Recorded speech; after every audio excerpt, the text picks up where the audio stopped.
सूरजपुर में गहराया तेल संकट, ज्यादातर पेट्रोल पंप हुए ड्राई, ट्रांसपोर्टर व किसानों की बड़ी परेशानी।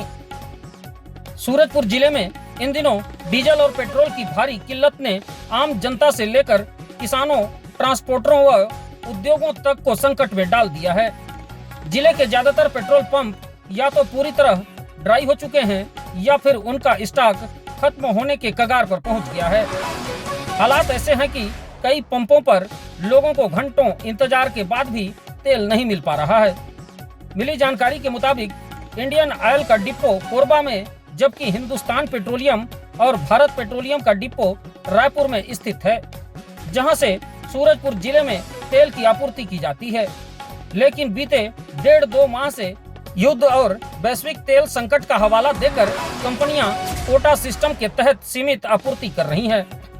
पेट्रोल पंप संचालकों का आरोप है कि तेल कंपनियां हर दिन नियम बदल रही हैं। कभी पिछले 3 महीने की बिक्री के आधार पर तो कभी 1 साल पुराने आंकड़ों के आधार पर तेल भेजा जा रहा है। इतना ही नहीं, निर्धारित कोटे में भी कटौती की जा रही है, जिससे पंप लगातार ड्राई हो रहे हैं। डीजल संकट का सबसे ज्यादा असर खेती किसानी पर पड़ रहा है।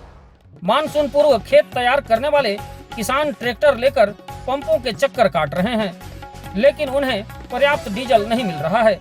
वहीं कोयला परिवहन, निर्माण कार्य और क्रेशर उद्योग भी प्रभावित हो गए हैं। कुछ डीलरों के आरोप के आधार पर तेल कंपनियां बल्क ग्राहकों को आसानी से डीजल उपलब्ध करा रही हैं, क्योंकि वहां कंपनियों को अधिक मुनाफा मिल रहा है। आरोप है कि बड़े ग्राहकों को 140 रुपए प्रति लीटर तक डीजल बेचा जा रहा है, जबकि रिटेल आउटलेट पर आपूर्ति सीमित कर कृत्रिम संकट खड़ा किया जा रहा है।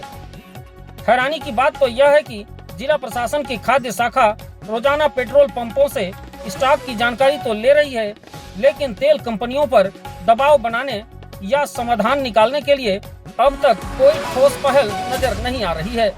जिला प्रशासन ने पेट्रोल पंप संचालकों को डिब्बों में तेल बिक्री रोकने और बड़े ग्राहकों को सीमित आपूर्ति करने के निर्देश दिए हैं, लेकिन इससे किसानों की परेशानियां और बढ़ गई है। किसान अब ट्रैक्टर खड़े कर बार बार पंपों के चक्कर लगाने को मजबूर हैं। अगर जल्द ही तेल कंपनियों और प्रशासन के बीच समन्वय बनाकर आपूर्ति सामान्य नहीं की गई, तो आने वाले दिनों में खेती, परिवहन और निर्माण कार्यों पर इसका गंभीर असर पड़ सकता है। सूरजपुर जिले में पैदा हुआ यह तेल संकट अब आम जनता के लिए बड़ी मुसीबत बनता जा रहा है।